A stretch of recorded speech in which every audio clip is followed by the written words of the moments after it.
Good morning बच्चों। Class 7 हमारा topic चल रहा था वर्ण विचार।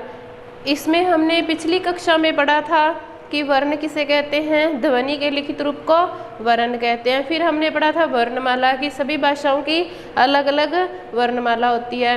हिंदी की वर्णमाला में वर्णों के कितने भेद होते हैं ये बताया था, 2 स्वर और व्यंजन। इसमें हमने स्वर के बारे में जान लिया था कि स्वर हिंदी में कितने होते हैं, 11 होते हैं। स्वर 2 प्रकार के होते हैं, ह्रस्व स्वर और दीर्घ स्वर। इतना हमने पढ़ लिया था। फिर हमने पढ़ा था अनुनासिक, अनुस्वार, ये सभी पढ़ लिए थे, विसर्ग। आज हम कर रहे हैं व्यंजन कि व्यंजन किसे कहते हैं। व्यंजन किसे कहते हैं कि जिन वर्णों का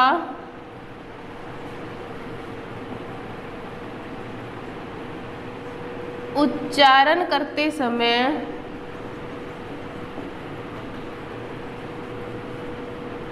वायु मुख के किसी न किसी अंग से टकराते हुए बाहर निकले। ठीक है, इसका क्या मीन्स हुआ कि जब हम व्यंजनों का उच्चारण करते हैं, बोलते हैं, तो जो वायु है यानी हवा है वो हमारे मुख से निकलती है, तो वह मुख के किसी न किसी अंग से अवश्य टकराती है। कैसे कि हमारे मुख में कौन कौन से अंग हैं, दंत है, मुर्दा है, तालु है, कंठ है, इनमें से किसी न किसी से टकराती हुई बाहर निकलती है। ठीक है, व्यंजन जो है, व्यंजन ए स्वर की सहायता से लिखे या बोले जाते हैं। कैसे कि जब हम व्यंजन लिखते हैं, व्यंजन हमें पता है कै, खे, घे, गैड़, ये सभी व्यंजन हैं। जैसे हमने क्या लिखना है तो ये व्यंजन को जब लिखेंगे तो कै प्लस ए, ये ए से मिलकर, ए स्वर से मिलकर व्यंजन पूरा बनता है। यदि हमें स्वर के बिना व्यंजन लिखना है तो हमें हलंत वाला कै लिखना होगा कि हम बोले हमें स्वर की सहायता नहीं लेनी, सिर्फ कै व्यंजन लिखना है, तो हम उसको कैसे लिखेंगे, ऐसे। यानी बिना स्वर की सहायता से व्यंजन नहीं लिखे जाते, व्यंजन लिखने में स्वरों का यूज होता है। ठीक है, आगे है व्यंजन के भेद।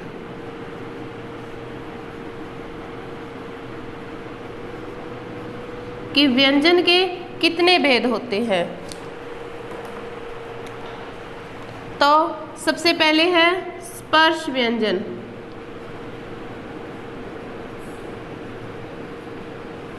कि स्पर्श व्यंजन क्या होते हैं कि जिन व्यंजनों का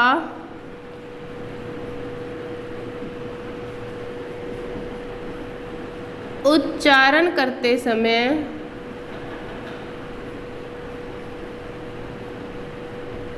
जिन व्यंजनों का उच्चारण करते समय जीभ या जिह्वा का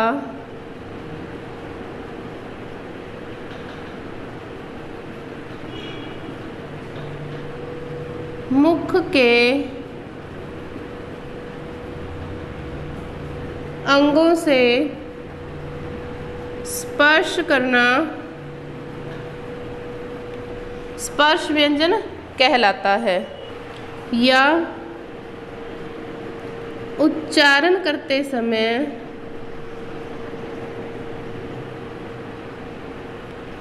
वायु मुख के अलग अलग अंगों को स्पर्श करे,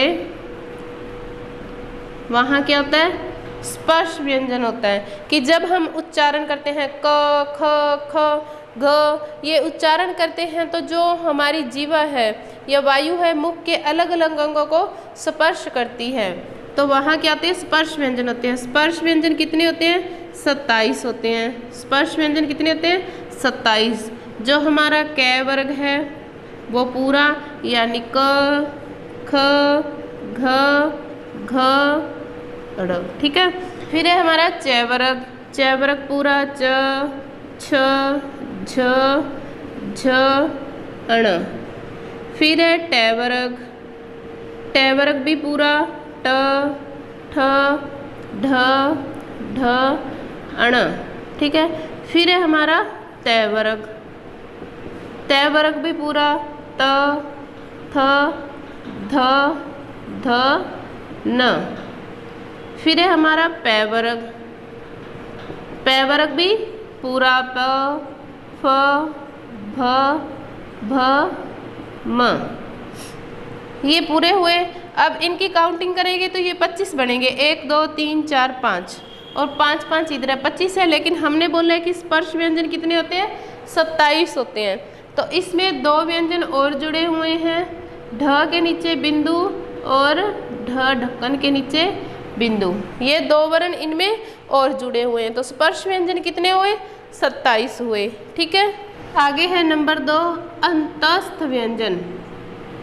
अंतस्थ व्यंजन, तो इसमें क्या है कि जिन व्यंजनों का उच्चारण स्वर और व्यंजन के बीच का सा होता है, यानी उनको उच्चारण करते हैं तो हम कंफ्यूज हो जाते हैं कि ये स्वर है या व्यंजन है, वो क्या कहलाते हैं, अंतस्थ व्यंजन कहलाते हैं। तो इसका क्या लिखेंगे परिभाषा, कि जिन वर्णों का उच्चारण स्वर व व्यंजन के बीच का सा हो, तो वहाँ क्या होगा, अंतस्थ व्यंजन होगा। तो अंतस्थ व्यंजन कितने होते हैं, ये 4 होते हैं। कितने होते हैं, 4 होते हैं। कौन कौन से, य र ल और व।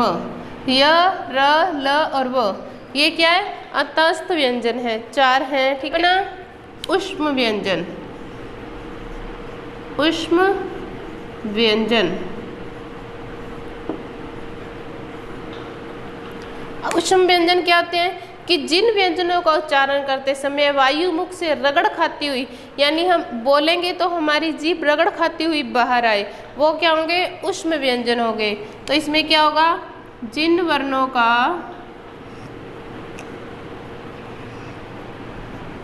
उच्चारण करते समय वायु मुख से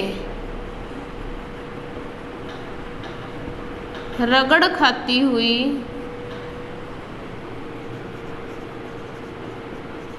बाहर निकले, तो वहाँ क्या होंगे, ऊष्म व्यंजन होंगे। अब ऊष्म व्यंजन कितने होते हैं, ऊष्म व्यंजन भी कितने हैं, 4 हैं। कौन कौन से, श श स ह।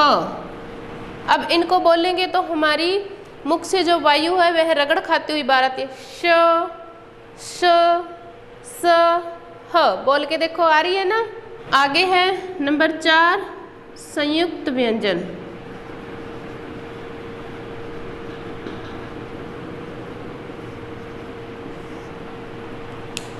संयुक्त व्यंजन में क्या होता है कि ये व्यंजन जो संयुक्त व्यंजन होते हैं, ये व्यंजन संयुक्त का अभिप्राय होता है, संयुक्त यानी मिला हुआ, यानी जो व्यंजन 2 वर्णों के मेल से बनेगा वो संयुक्त व्यंजन कहलाएगा, जो जोड़ से बनेगा।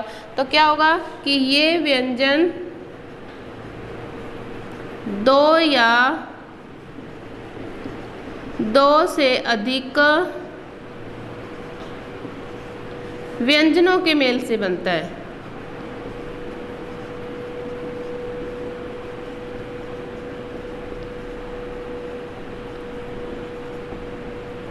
यानी जो व्यंजन 2 या 2 से अधिक व्यंजनों के मेल से बने वो क्या होगा, संयुक्त व्यंजन होगा, ठीक है। अब संयुक्त व्यंजन कौन कौन से होते हैं, जैसे क्ष बोलते हैं ना अपने, त्र, घ्य, श्र। तो ये बना है कै और श के मेल से, ये बना है तै और रै के मेल से, ये बना है जै और य के मेल से, ये बना है श और रै के मेल से। हमने व्यंजन पढ़े कि व्यंजन कौन कौन से होते हैं। पहले पढ़ा था हमने स्पर्श व्यंजन, फिर अंतस्थ व्यंजन, ऊष्म व्यंजन, संयुक्त व्यंजन। स्पर्श व्यंजन में था कि मुख के अंग से स्पर्श करते हुए वायु बाहर आती है।